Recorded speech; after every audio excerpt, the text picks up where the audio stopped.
नमस्कार. दिलखुलासमध्ये आपलं मनापासून स्वागत. या कार्यक्रमामध्ये नेहमीच आपण काही वेगळ्या व्यक्तिमत्वांच्या मुलाखती घेतो, ज्यांचं त्यांच्या क्षेत्रामध्ये काही काम आहे, अनुभव आहे, अशांकडून त्यांचं जीवन जाणून घ्यायचा प्रयत्न करतो. आज आपण आलो आहे दापोलीमधल्या चिखलगाव गावामध्ये, जिथे राजा दांडेकर आणि रेणू दांडेकरांनी गेली 30 वर्ष अप्रतिम असं मोलाचं काम केलेलं आहे. राजाभाऊ आणि रेणूताई, तुमचं मनापासून स्वागत. नमस्कार. नमस्कार. तुमचा प्रोजेक्ट सगळा आज बघितला आणि आज तुमचा 34वा वर्धापन दिन तुमच्या संस्थेचा, लोकमान्य टिळक चॅरिटेबल ट्रस्टचा तुमचा 34वा वर्धापन दिन आपण सगळ्यांनी साजरा केला. मला तुम्हाला 30 वर्ष मागे घेऊन जायचं आहे. जिथे आपण आत्ता बसलेलो आहोत ते तुमचं निवासस्थान आणि याच्या बाजूलाच असलेलं तुमची शैक्षणिक संस्था. 30 वर्षापूर्वी तुम्ही इथे जेव्हा आलात तेव्हा हा सगळा भाग वैराण होता, एक मोठा कातळ होता. काय तुम्हाला असं वाटलं की दापोलीपासून 19 किलोमीटर 20 किलोमीटर लांब यायचं, या कातळावर काम सुरू करायचं? काय तुमच्या डोक्यात होतं? मुळामध्ये इथून 25 किलोमीटरवरती गुडघे नावाचं आमचं गाव आहे. त्या गावातला मी वयाच्या 6व्या वर्षी शिक्षणासाठी बाहेर पडलो आणि 28व्या वर्षी घर केलं. एकूण 24 कुटुंबात राहून शिक्षण झालं माझं. आणि त्यावेळेला मी विचार असा केला की आज कोणी कोणाचं ठेवायला तयार नसतं, घरी शिक्षणासाठी सांभाळायला तयार नसतं. मग 24 कुटुंबातल्या लोकांनी मला घर दिलं, आपलं म्हणून सांभाळलं. तर हे ऋण त्यांचं कुठे फेडणार मी? त्यासाठी समाजासाठी मला काहीतरी केलं पाहिजे, हा एक उद्देश होता. दुसरा उद्देश होता की महाविद्यालयात गेल्यानंतर सारखा एक विचार डोक्यामध्ये माझ्या येत होता की 3 भारतरत्नांना जन्म देणारी दापोली, डॉक्टर बाबासाहेब आंबेडकर, महामहोपाध्याय पावा काणे आणि धोंडो केशव कर्वे, हे 3 भारतरत्न दापोलीने दिले. दापोलीपासून 12 किलोमीटरवरती लोकमान्य टिळकांचं जन्मगाव चिखलगाव आणि दापोलीपासून 20 किलोमीटरवरती साने गुरुजी, अशी 51 नावं सांगता येतील. केशवसुतांचा कवी म्हणून जन्मही दापोलीतच झालेला. असं सगळं असताना हा भाग इतका दुर्लक्षित, उपेक्षित का राहिला? आणि मग इथल्या मुलांचं कसं होणार? जशी परवड आपल्या शिक्षणाची झाली, आपल्या आयुष्याची झाली लहान वयामध्ये, तशीच परवड इथल्या मुलांची होणार. त्यांना शिक्षणाच्या संधी कशा मिळणार? आणि यासाठी आपल्याला पुन्हा गावाकडे परतून गेलं पाहिजे. तिसरं, आमची 4थी पिढी आता सामाजिक कामामध्ये, माझे आजोबा, माझे वडील, मी आणि आता नंतर आमचा मुलगा आणि मुलगी अर्थातच सैन्यामध्ये, त्याही अर्थाने देशसेवाच करते, सैन्यामध्ये कॅप्टन आहे. पुढे मी असा विचार केला की लोकमान्य टिळक, आणखीन माझे आजोबा हे खूप जवळचे मित्र होते. ते राष्ट्रीय कीर्तनकार होते आणि क्रांतिकारकांचं उद्बोधन करण्यासाठी ते देशभरामध्ये प्रवास करत असत टिळकांच्या सांगण्यावरून.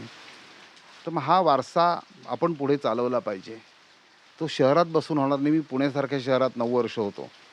मी BAMSची डिग्री पुण्यामध्ये घेतली. तर मला परतून गावाकडे गेलं पाहिजे. त्यासाठी प्रॅक्टिससाठी म्हणून मला गावाकडे जाईन मी. पण नुसतं प्रॅक्टिसवर भागणार नाही आहे. मला तिथल्या लोकांची गरज काय आहे हे लक्षात घेऊन मला तिथे काम करायला पाहिजे. असं म्हणून आम्ही गावाकडे यायचं ठरलं, चिखलगावला. मला रेणूताई तुमच्याकडे यायचं आहे. तुमचे वडील फार मोठे कवी, म्हणजे घरात हसरे तारे असता पाहू कशाला नभाकडे, किंवा आणखीनही त्यांची कविता दुसरी लता मंगेशकरांनी गायलेली, लता मंगेशकरांनी, प्रतिमा उरी धरुनी मी प्रीती गीत गाते. त्या कवी केसकरांच्या तुम्ही कन्या, तुम्ही उत्तम कवयित्री, साहित्यिका. तुमची आणि राजा दांडेकरांची गाठ कुठे पडली? अकोल्याला साहित्य संमेलनाच्या इथे गाठ पडली आणि मग आम्ही खूप गप्पा मारायचो आणि तो ध्येयवेडा, स्वप्न पाहणारा असा होता. आणि तेव्हा काही माझ्या डोक्यामध्ये असं नव्हतं की आपण नक्की काय करायचं, डोक्यामध्ये नव्हतं. पण त्याची स्वप्न मला असं वाटायला लागलं की हेच आपलं स्वप्न आहे. आणि तेव्हा खरं मी नांदेडला चांगली कॉलेजमध्ये नोकरी होती, पीपल्स कॉलेजला, छान नरहर कुरुंदकर प्राचार्य होते. पण तेव्हा मी डिसिजन घेतला की नाही, आपण सगळं सोडून याच्याबरोबर खेड्यात जायचं आणि मग लग्न करायचं ठरवलं. पण म्हणजे त्याच्याकरता तुम्ही तुमचं पुढचं सगळं जे काही PhD करायचं होतं, तुम्हाला डॉक्टरेट करायची होती, ती बाजूला ठेवलीत सगळं सोडून दिलं. आणि मग BEd करायला गेलात? कारण शाळा सुरू करायची म्हणजे BEd पाहिजे ना, फॉर्मल क्वालिफिकेशन लागतंच. आणि मग हा असा म्हणला, तू जिथे जाणार आहेस तिथे BEdचा वगैरे काहीच आपलं PhDचा काहीच उपयोग नाही आहे, तर तू काय करतेस? मी म्हटलं गावाकडे जायचं म्हणजे सगळं सोडून देणार, त्यात काहीच नाही. आणि खरं म्हणजे याच्यामुळे मी हे सगळं काम कसं करायचं ते शिकले. म्हणजे त्याचा सपोर्ट नसता तर हे काहीच करता आलं नसतं. राजाभाऊ मला एक सांगा, तुमचा खरा पिंड जो आहे, म्हणजे मी तुम्हाला आता 20-25 वर्षापूर्वीचे राजाभाऊ मला आठवतात ते अगदी वेगळे, तो खरा चळवळीचा पिंड आहे.